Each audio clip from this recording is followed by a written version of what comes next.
वाड़ी है। इस अवसर के लिए परमेश्वर पिता का धन्यवाद करता हूँ और परमेश्वर सहायता करे कि मैं उसके वचन से जो भी बोलूँ वचन से बोलूँ, इधर उधर की बातें ना करूँ। 2 मिनट का समय दूंगा। 5वीं वाड़ी के लिए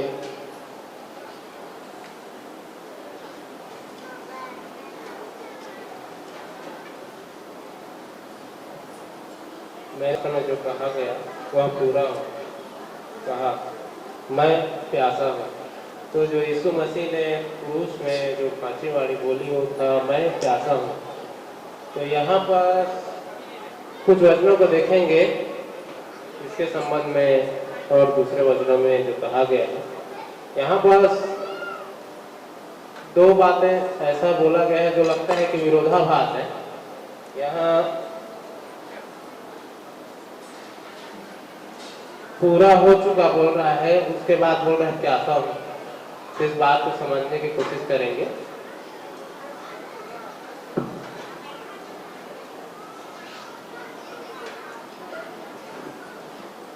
मेरे साथ निकालेंगे यूहन्ना 1:5 का।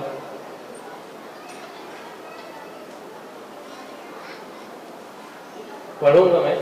और ज्योति अंधकार में चमकती है और अंधकार ने उसे ग्रहण न किया। यीशु मसीह ज्योति बन के आया था इस संसार में और अंधकार ने उसे ग्रहण न किया। एक मनुष्य परमेश्वर की ओर से उपस्थित हुआ जिसका नाम यूहन्ना था।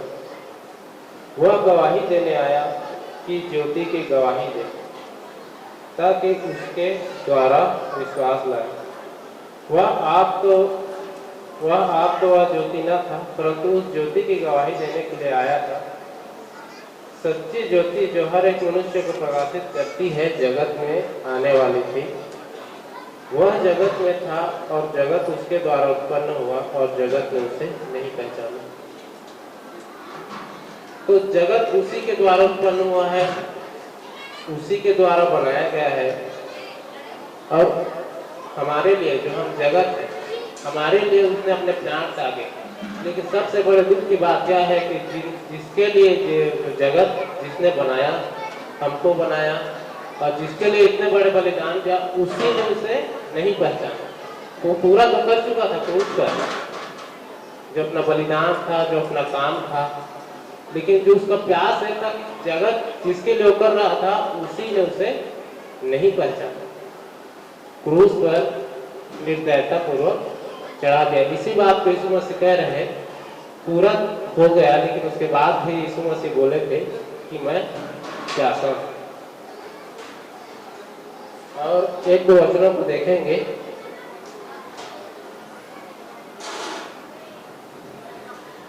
अगर हम सांसारिक रीति से लेते हैं, कोई जान पहचान है या रिश्तेदार है या कोई खास है, अगर किसी बात को अनदेखा करता है तो उसमें से हमको कितना दुख लगता है।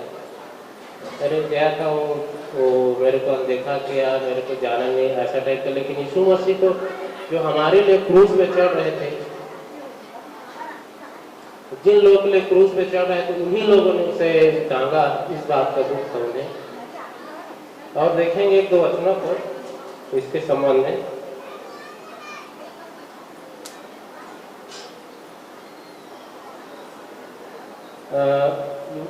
यूहन्ना 4:34 का यीशु ने परमेश्वर के कामों को कैसा पूरा किया देखेंगे। यीशु ने उनसे कहा, मेरा भोजन यह है कि अपने भेजने वाले की इच्छा के साथ चलूं और उसके काम को पूरा करूं। तो जो 5वीं वाड़ी है वो प्यास और भूख के विषय एक जगह पर घूमती है। जो भूख है वो आज्ञा का भूख है, परमेश्वर के जो आज्ञा का भूख है। यीशु मसीह ने जो भी बोला, जो भी कहा, वो परमेश्वर पिता जो बोलता था उसी को वो बोलता था। और उसके भूख, आज्ञा का भूख इतना था कि अपने आप को भी उसने हमारे लिए क्रूस पे बलिदान कर दिया।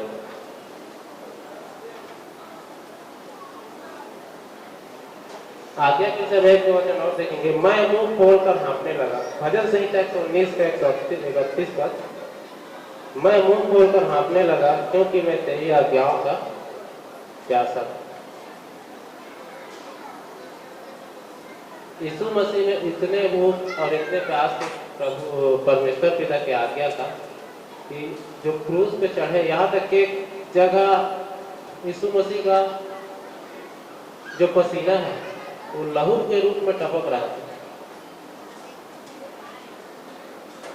लेकिन यीशु मसीह ने उससे टलने की बात बोली, लेकिन अंत में कहा कि वे प्रभु मेरी नहीं परंतु तुम्हारी इच्छा पूरी हो। तो इच्छा और जो आज्ञा का भूख है और जो प्यास है यीशु मसीह से हमको, परमेश्वर पिता से, यीशु मसीह से हमारे उद्धार करता सीखने कर सकता है।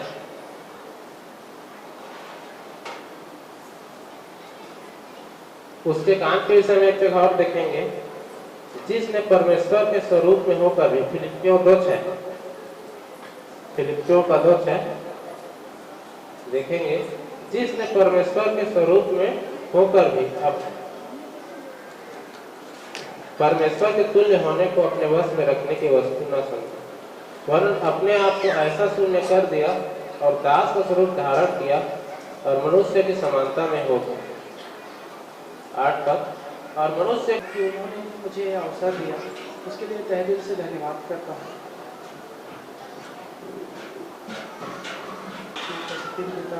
छठवां वाणी बोलने का अवसर मिला, इसके लिए तहे दिल से धन्यवाद करता हूँ।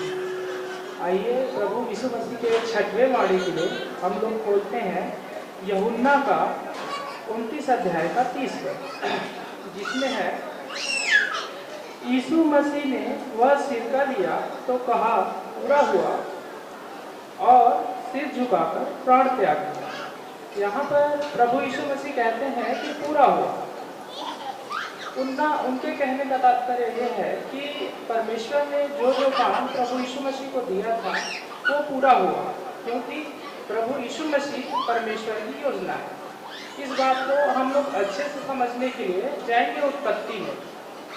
जिस समय शुरुआत हुआ, जैसे मनुष्य की उत्पत्ति 2 अध्याय में हम पढ़ते हैं कि मिट्टी से आदम का निर्माण किया परमेश्वर ने। आदम बनाया, फिर हव्वा बनाया। फिर उत्पत्ति के 3 अध्याय में देखते हैं कि मनुष्यों के पापी होने का विवरण दिया है, जिसमें बताया है कि सर्प सभी बनेले पशु में सबसे धूर्त था और उसने आदम की पत्नी हव्वा को बहका दिया। जब हव्वा को बहकाया तो हव्वा ने जो भले बुरे ज्ञान का वृक्ष का फल था उसको खुद खाई और अपने पति को खिला दिया। इस तरह उन दोनों ने परमेश्वर की आज्ञा को उल्लंघन किया। इस तरह हमारे सभी के जीवनों में पाप आया। जब हमारे जीवन में पाप आया तो परमेश्वर की फिर योजना हुई कि पाप से कैसे मुक्ति करें। जैसे फिर उसके बाद आगे हम सीखेंगे गलातियों का 4 अध्याय का 4 पद। इसमें हम सीखेंगे, परंतु जब समय पूरा हुआ तो परमेश्वर ने अपने पुत्र को भेजा, जो स्त्री से जन्मा और व्यवस्था के अधीन उत्पन्न हुआ। व्यवस्था के अधीन उत्पन्न हुआ। जैसे अब कहा, मेरा भोजन यह है कि अपने भेजने वाले की इच्छा के अनुसार चलूं और उसका काम पूरा करूं। प्रभु यीशु हमेशा यही सोचते रहते थे कि मैं परमेश्वर की इच्छा पर हमेशा चलते रहूं और उनको कामों को जल्दी से जल्दी पूरा करूं। उनके मन में यही ध्यान रहता था। फिर हम आगे देखते हैं फिलिप्पियों के 2 अध्याय के 6 पद में, 2 अध्याय के 6 से 8 पद में देखते हैं, जिसने परमेश्वर के स्वरूप में होकर भी परमेश्वर के तुल्य होने को अपने वश में रखने की वस्तु न समझा। यहाँ प्रभु यीशु मसीह परमेश्वर के स्वरूप थे। परमेश्वर के स्वरूप इसलिए कि जो भी कार्य होना रहता परमेश्वर का वो प्रभु यीशु मसीह करते थे परमेश्वर के स्वरूप में। फिर 2 अध्याय का 7 पद में देखते हैं फिलिपियों के, वरन अपने आप को ऐसा शून्य कर दिया और दास का स्वरूप धारण किया और मनुष्यों की समानता में हो गया। उतने सामर्थ्य होने के बावजूद भी उन्होंने एक सामान्य मनुष्य की तरह जीवन जिया। फिलिपियों के 2 अध्याय के 8 पद में है, और मनुष्यों के रूप में प्रकट होकर अपने आप को दीन किया और यहाँ तक आज्ञाकारी रहा कि मृत्यु, हाँ क्रूस की मृत्यु भी सह ली। प्रभु यीशु मसीह अंत समय में प्रार्थना भी किए थे कि हे परमेश्वर, अगर आपकी इच्छा है कि मैं क्रूस की मृत्यु पाऊं तो मुझे स्वीकार हो, आपकी इच्छा हो वही पूरा हो। इसी तरह और हम लोग सीखते हैं मरकुस 15 अध्याय के 28 पद में, तब पवित्र शास्त्र का वह वचन कि वह अपराधियों के साथ गिना गया पूरा हुआ। इसमें जब प्रभु यीशु मसीह को क्रूस में लटकाया गया था तो उसके दाहिने और बाएं साइड दोनों साइड दोनों डाकुओं को भी लटकाया गया था। इस तरह यह भी वचन पूरा हुआ कि वह अपराधियों के साथ गिना गया।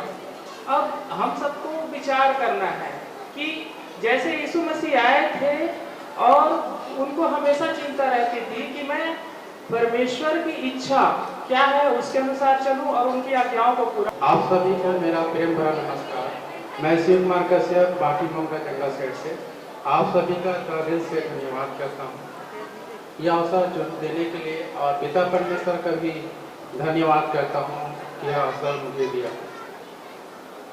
अभी तक आप लोगों ने प्रभु यीशु मसीह द्वारा कहे गए 7 वाणियों में से 6 वाणियों पर आप लोगों ने अध्ययन किया। अब आखिरी वाणी है 7वीं वाणी जो मिलता है लूका रचित सुसमाचार 23 अध्याय उसके 46 पद पर, जहाँ पर इस प्रकार लिखा है, और प्रभु यीशु ने बड़े शब्द से पुकार कर कहा, हे पिता, मैं अपनी आत्मा तेरे हाथों में सौंपता हूँ। यहाँ पर प्रभु यीशु मसीह अपनी आत्मा प्रभु पिता परमेश्वर को सौंप रहे हैं। जो लोग पापमय जीवन जीते हैं, बुरे बुरे काम करते हैं, बुरे ख्याल अपने मन में रखते हैं, वे लोग जब मरते हैं तो अपनी आत्मा शैतान के हाथों में सौंप कर मरते हैं और नरक को जाते हैं। परंतु वे लोग जो प्रभु यीशु मसीह के लहू के द्वारा अपने पापों का क्षमा किया हुआ रहता है, जिनका उद्धार हुआ रहता है, जिनका नया जन्म हुआ रहता है, वे लोग पवित्र जीवन जीते हैं और जब मरते हैं तो अपनी आत्मा पिता परमेश्वर के हाथों में सौंप कर मरते हैं और नरक को जाते हैं। इसका उदाहरण हमें बाइबल में ही मिलता है। प्रेरितों का काम 7 अध्याय उसके 59 और 7 पद पर, जहाँ पर एक व्यक्ति है जिसका नाम स्तिफनुस है। जब इस पर सवाल किया जाता है ना, तो यह घुटना टेककर प्रभु यीशु मसीह से प्रार्थना करता है कि हे प्रभु, आप मेरे आत्मा को ग्रहण कर। जब यह प्रार्थना करता है तो उसके लिए स्वर्ग का द्वार खुल जाता है और प्रार्थना करता है कि हे प्रभु यीशु, आप मेरे आत्मा को ग्रहण कर। तो हम सब के लिए यह अवसर है कि जब हम मरे तो आखिरी समय में हमारी आत्मा हम किसके हाथों में सौंपेंगे। ये शरीर जो है ना 6 फीट गड्ढे में चला जाएगा, जहाँ पर कीड़े पड़ेंगे और कीड़े खा जाएंगे। आयुब की पुस्तक 21-26 के अनुसार। तो सवाल यह है कि 2 जगह है, एक स्वर्ग है और दूसरा नरक। तो फैसला हम लोग को करना है कि आपको कौन सा रास्ते पर चलना है। बाइबल हमें बताती है 2 मार्ग है, एक सकरा और एक चौड़ा। सकरा मार्ग वह मार्ग है जो जीवन को पहुंचाता है, चौड़ा वह मार्ग है जो विनाश को ले जाता है। मत्ती 7 के अनुसार चौड़े रास्ते में जब आप चल रहे हैं तो आप पाप कर सकते हैं, व्यभिचार कर सकते हैं, बुरे काम कर सकते हैं, इत्यादि नाना प्रकार के बुरे बुरे काम कर सकते हैं। लेकिन जब इस रास्ते पर चलेंगे तो एक दिन आप अनंतकालीन के लिए शैतान के साथ नरक में निवास करेंगे। परंतु संकरा वह रास्ता है। प्रभु यीशु मसीह क्या कहता है, जो मेरे पीछे हो ले वो प्रतिदिन अपना क्रूस उठाए। सकरा रास्ता प्रभु यीशु मसीह का है। जो इस पर चलता है वही पिता परमेश्वर के साथ में अनंत काल के लिए समय व्यतीत करेगा, वो भी स्वर्ग में। तो फैसला आप लोग को करना है कि आपको कौन सा रास्ता पर चलना है। अक्सर हम लोग देखते हैं कि जो प्रभु यीशु मसीह को नहीं जानते, जो पिता परमेश्वर के विधि नियम को नहीं पूरा करते, वह लोग ही इस बुरे बुरे काम में फंसे रहते हैं, बुरे बुरे काम करते हैं। मेरा भी गवाही है कि मैं भी जब प्रभु यीशु मसीह को नहीं जानता था तो मैं भी यही काम किया करता था। जब मैंने प्रभु यीशु मसीह को जाना और उस पर विश्वास किया तो उसने मेरा जीवन बदल दिया और मैंने अपना भी रास्ता बदल दिया। प्रभु यीशु मसीह अपने प्रचार में क्या कहता है कि मन फिराओ कि स्वर्ग का राज्य निकट आ गया है। मन फिराने का मतलब क्या है? Change your mind, change your direction. मतलब आपकी जो मन में जो गलत भावना आता है, गलत विचार आता है, उसको बदलना और जिस रास्ते पर आप चल रहे हो उसको बदलना। बाइबल में एक व्यक्ति का जिक्र होता है जिसका नाम हनोक है। ये प्रभु पिता परमेश्वर के राह में चला प्रतिदिन और चलते चलते उसे पिता परमेश्वर ने उठा लिया, अर्थात उनका स्वर्ग ग्रहण हो गया। वैसे ही एक और प्रभु का दास है जिसका नाम एलिया है। वो भी प्रभु पिता परमेश्वर के राह पर चला और चलते चलते एक दिन उनका भी स्वर्ग ग्रहण हो गया। तो हे विश्वासियों, जब आप लोग विश्वास करते हैं और जिंदापन में हैं और पिता परमेश्वर के मार्गों पर चलते हैं, तो जब हमें प्रभु यीशु मसीह आए बादलों पर हमें लेने के लिए तो उनके साथ उठा लिया जाए।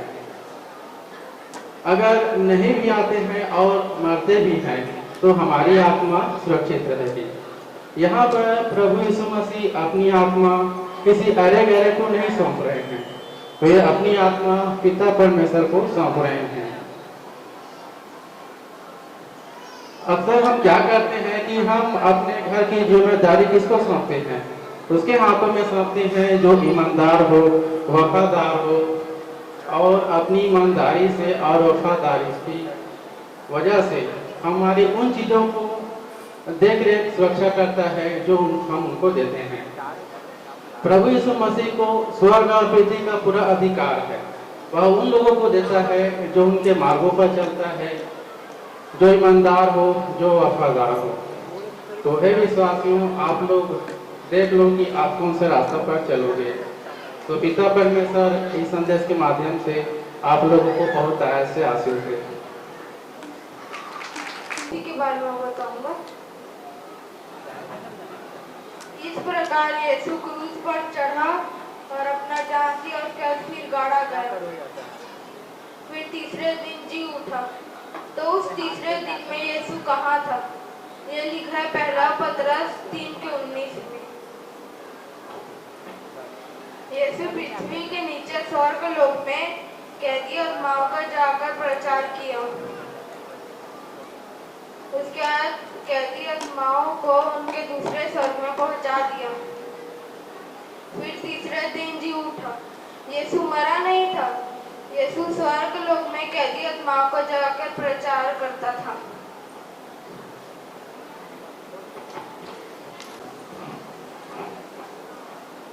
धन्यवाद हो परमेश्वर पिता को हर एक बात के लिए जो उसने आज के दिन हम सबकी सहायता किया। साथ हमारे हमने क्रूस पर देखा और किस तरह से यीशु ने सह नहीं सकते, पर यीशु के विषय में यदि आप लोग ध्यान करेंगे तो 2 दिन तक वो सताया गया और उसके बाद रात भर कोड़े से उसे मरवाया गया और दूसरा दिन 7 मील उसको क्रूस उसके ऊपर लाद दिया गया और 7 मील तक उसको चलाया गया और यहाँ तक कि गलगथा पहाड़ में गया और उस क्रूस में जिसको लेकर गया था उसी में उसको लटका दिए और इतना दुख था और दुख इतना था उसको कि हम उसको आंक नहीं सकते, तो कितना दुख और दर्द में था।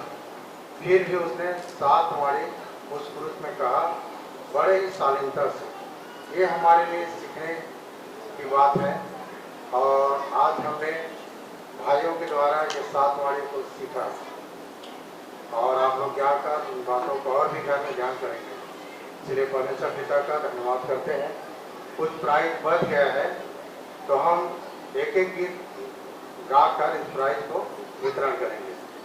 तो मैं बुलाना चाहूँगा लता यादव, यहाँ आ जाए मंच के पास।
मीटर दौड़ में मनोज द्वितीय, 100 मीटर दौड़ में गणेशी द्वितीय, चम्मच दौड़ में गायत्री द्वितीय, चम्मच दौड़ में कांति द्वितीय जो मेरी धर्मपत्नी है,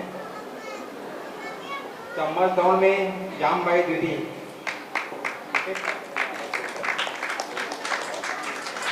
100 मीटर की दौड़ में मन्नू आएंगे। ले लो ले लो। जो भी उनके घर वाले या पड़ोसी होंगे आके प्राइज देंगे।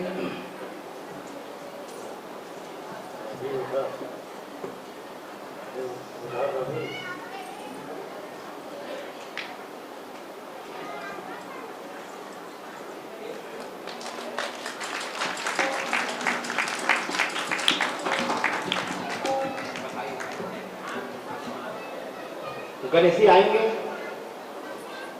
कोई भी उनके घर वाले या अगल बगल को जो भी हाँ देखिए आगे बेटा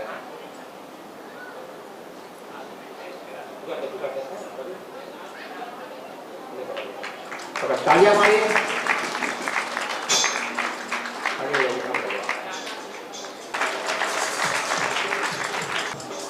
ताली बजाएंगे।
चम्मच दौड़ में ललिता कृति प्रकाश, चौथी है चम्मच दौड़ में अनिता कृति पुरस्कार, चम्मच दौड़ में श्याम भाई कृति प्रकाश।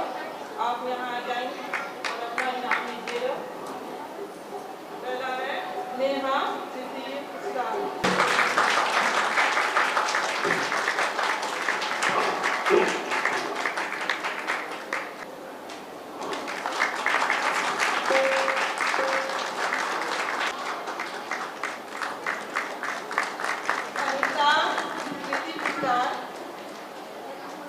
चम्मच दौड़ श्याम भाई जवानी पुरस्कार है चम्मच दौड़ में उसका भी प्यार से तूने प्यार किया, गहरे प्यार से तूने प्यार किया, माँ से गहरा है प्यार तेरा, माँ से गहरा है प्यार तेरा। तू बने है सर्वश्रेष्ठ है, तेरे जैसा नहीं और कोई। तू बने है सर्वश्रेष्ठ है, तेरे जैसा नहीं और कोई। Hallelujah, hallelujah, hallelujah,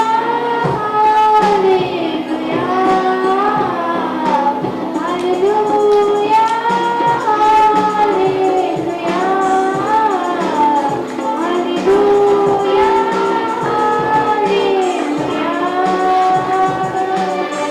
Jesus loved me with everlasting love. Jesus loved me with everlasting love. More than my mother ever loved me. More than God ever did for me. Jesus loved me with everlasting love. Jesus loved me with everlasting love. More than my mother ever loved me. More than God ever did for me. गहरे प्यार से तूने प्यार किया, गहरे प्यार से तूने प्यार किया, माँ से गहरा है प्यार तेरा, माँ से गहरा है प्यार तेरा, माँ से गहरा है प्यार तेरा।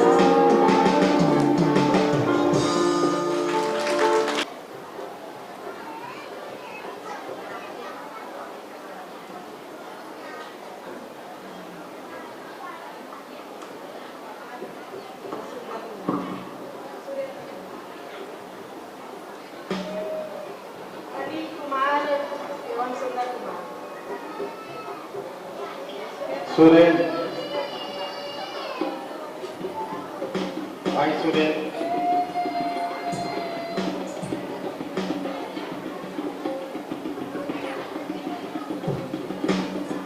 ग्रुप सॉन्ग नेहा महान, ग्रुप डांस तमन्ना कंवर, ड्रामा वंदना, एकल सॉन्ग रेखा महान, एकल सॉन्ग विजय कुमार, एकल डांस सुमन प्रथम है। विशेषा साहू प्रथम।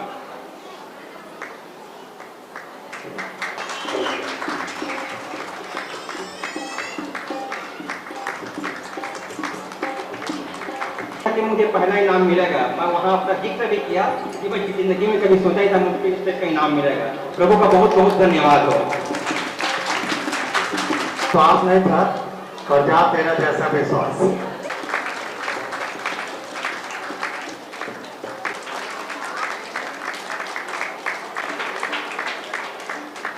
ताली बजा।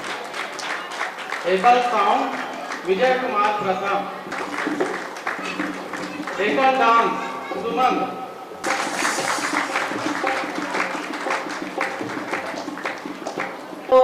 से मैं धोऊं तेरे चरण, अपने आंसुओं से मैं धोऊं तेरे चरण, अपने बालों से मैं पोंछूं तेरे चरण, अपने बालों से मैं पोंछूं तेरे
कमल द्वितीय, ग्रुप डांस ईशा कश्यप द्वितीय, ड्रामा में उषा विद्यार्थी द्वितीय, एकल सांग वंदना विद्यार्थी द्वितीय, एकल डांस आराध्या कंवर द्वितीय।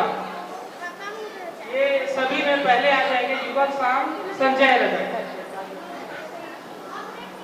अगर नहीं है तो उनसे यहाँ से कोई भी अगर आए तो और उनसे जुड़े हुए आसपास के कोई हो तो आ जाए आ रहे परिवार हैं के। छोड़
सम्मान किया और धन्यवाद दिया। और मैं कहूँगा कि जितने पढ़ने वाले बच्चे हैं जो उनके बैच के हैं उनके लिए ये प्रेरणा है कि दोनों बच्चों को देखकर सीखें और आगे बढ़ें। और हम प्रभु से दुआ करते हैं कि हर एक बच्चा उनके समान बने और आगे बढ़े आत्मिक जीवन में भी और शारीरिक मानसिक हर एक जीवन में आगे बढ़े। प्रभु हर एक बच्चों को हर एक मार्गों पर आगे बढ़ाए। पर इन दोनों बच्चों के लिए मैं सुन रहा था मैं तो उनकी बातों से उनके शब्दों से मुझे बहुत ही अच्छा लगा और मैं आकर्षित हो गया। तो मैं अपने तरफ से उन दोनों बच्चों को कुछ भेंट के रूप में कुछ गिफ्ट देना चाहता हूँ। ये उस इनाम से हट के है। मैं अपने तरफ से उन दोनों बच्चों को कि मैं उन दोनों बच्चों में बहुत प्रभावित हुआ और मैं चाहूँगा मैं दुआ भी करता हूँ कि दोनों बच्चे को प्रभु और भी आगे बढ़ाए और हर एक बच्चे के लिए एक प्रेरणा बनकर सामने हमेशा खड़े रहें। तो हर्षिता और हर्ष दोनों आ जाएंगे।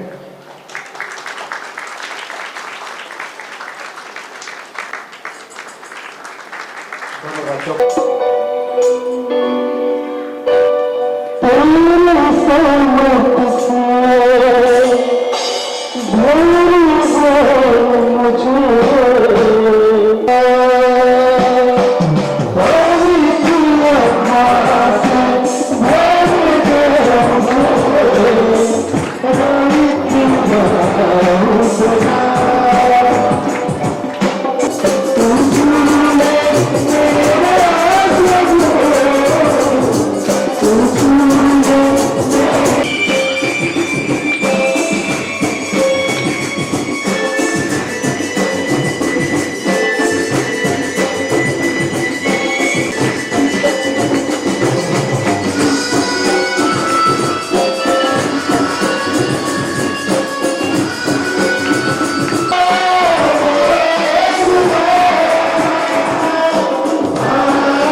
हमारे हृदय को परिवर्तन किया, हमारे अंदर की बुराइयों को मिटाया और हमारे अंदर की अच्छाई को बाहर लाया। और वो अच्छाई आप देख रहे सब में दिखाई दे रहा है। और हम चाहते हैं कि हमारे अंदर की अच्छाई सब जगह फैल जाए जो यीशु के द्वारा हमें मिला है। इस बातों को आप ध्यान करें। सुबह से लेके शाम तक हम इन बातों को सीख रहे थे। पहले दिन क्या हुआ, दूसरे दिन क्या हुआ, तीसरे दिन क्या हुआ, चौथे दिन क्या हुआ। और 7 वारी के द्वारा हमने सीखा कि यीशु ने कैसे दुख में रहकर उन बातों को बड़े शालीनता के द्वारा प्रकट किया। 7 वारी को ये हमारे समझ से परे है, क्योंकि अगर ऐसी स्थिति हमारा हो जाए तो क्या हम ऐसा बन सकते हैं? नहीं बन सकते। हमारा यीशु महान है, सबसे बढ़कर है और उसे सब जीत करके दे दिया। वो जीवन है, जीवन की रास्ता है, ऐसा मार्ग तैयार किया, हमें उसमें चलना है। ठीक है, सत्य कभी किसी का विरोध नहीं करता। हम सत्य को जानते हैं और हम किसी की विरोध नहीं करते। हम सबका सम्मान करते हैं, सब जगह जाते हैं और सब चीज खाते हैं। कई लोग बोलते हैं ये मत खाना वो मत खाना, हम सब खाते पीते हैं। हमारे पहनावा और हवा में कोई रोक टोक नहीं है, ठीक है। बोलते हैं ये नहीं पहनना, वो नहीं करना, ऐसा नहीं करना। यीशु इन सब बातों से हटकर बात किया। लोगों के द्वारा आपको सुनने में आता होगा कि सिंदूर मत लगाना, टिकली मत लगाना, चूड़ी मत पहनना, गहना मत पहनना। यीशु इन सब बातों की बात नहीं किया। कहीं पर भी बाइबल पढ़ लेना, इसकी कहीं पर कोई चर्चा नहीं। यीशु सिर्फ सत्य के विषय में बताया, कुछ मार्ग के विषय में बताया और उसने कहा कि मन फिराओ क्योंकि स्वर्ग का राज्य निकट है। उसने मन पर जोर दिया, हमारे खान पान, पहनना ओढ़ना, रहन सहन पर नहीं। उसने हमारे स्वभाव पर ध्यान दिया, हमारे मानसिक जो अंदर की जो आत्मिक स्वभाव है उस पर ध्यान दिया, ठीक है। तो इन सब बातों पर आप लोग ध्यान करेंगे। लोग जो है क्या बोलते हैं, क्या प्रचार करते हैं, वो उनकी विषय है, पर हम वही बात बोलते हैं जो वचन में है और वचन से बाहर कोई बात नहीं कहते। मैं फिर से आप लोगों को बता रहा हूं, अगर कोई आपसे पूछे तो इस बात को बोलना कि भाई वचन में ये जो लिखा है उसके आराम से चलते हैं। लोग क्या बोलते हैं, लोग क्या करते हैं हम नहीं जानते। हम इस शास्त्र के विषय में जानते हैं जो इसमें लिखा है। उसने मन परिवर्तन की बात किया है, जीवन परिवर्तन की बात किया है और किसी चीज को बदलने की बात नहीं की है। अगर इस समय अगर यीशु मसीह होता तो वो जो पहनावा था वो नहीं पहनता, अभी के वेशभूषा में रहता। उसका पहनावा ओढ़ा अभी की जैसे मैं पहना हूँ वैसे पहनता हूँ। और हम उसको देखते हैं और अभी देखते हैं, हम उस समय को अनुसार चलना चाहते हैं, पर ऐसा नहीं है। उस समय क्या जाने सिंदूर रहा होगा नहीं रहा होगा, है ना, अभी आया होगा तो उस समय नहीं लगाएंगे, ये बदलाव है। पर ऐसा कुछ नहीं है। आप लोग जैसा वैसी रहो, अंदर के भाव को बदलो, अंदर के जीवन को बदलो, ठीक है। और बड़े भय के साथ, किसी प्रकार की डर नहीं, हम सत्य को जानते हैं और सत्य के अनुसार चलेंगे। आज हमने सीखे भाइयों के द्वारा, सातवाड़ी को बहुत सारी बातों, बहुत सारे विषयों को सीखे हम लोग गीतों के द्वारा। हमारा गीतों का खोज है कि कौन अच्छा गा सकता है, कौन अच्छा प्रचार कर सकता है। हम चाहते हैं कि जो अच्छा प्रचार करे उसको मौका दें, वो प्रचार करे, आगे बढ़े। जो अच्छा गीत गाता है उसे मौका दें, एल्बम बनाए यीशु मसीह की और आगे बढ़े प्रभु के महिमा में। ये हम चाहते हैं। हम ये नहीं चाहते कि आप यहीं रहो, दबे रहो। हम चाहते हैं कि प्रभु में उसकी महिमा में आगे बढ़ो, ठीक है। तो ये रहा आज का कार्यक्रम जो समाप्त हो गया। अब अंतिम दुआ हम करेंगे। आप लोग 1 मिनट अपने से दुआ करें और मेरे लिए भी दुआ करें कि प्रभु मुझे संभाल के रखे और भी मुझे सामर्थ्य वचन दे और भी मैं लोगों के घर जाकर सत्य के मार्ग में बता सकूं, मैं उनको आगाह कर सकूं, सत्य की बातें बता सकूं। मैं नहीं, आप सब लोग क्या बोलते हैं ये सब बातें मत सुनना। आप क्या सीख रहे हो उस पर ध्यान देना।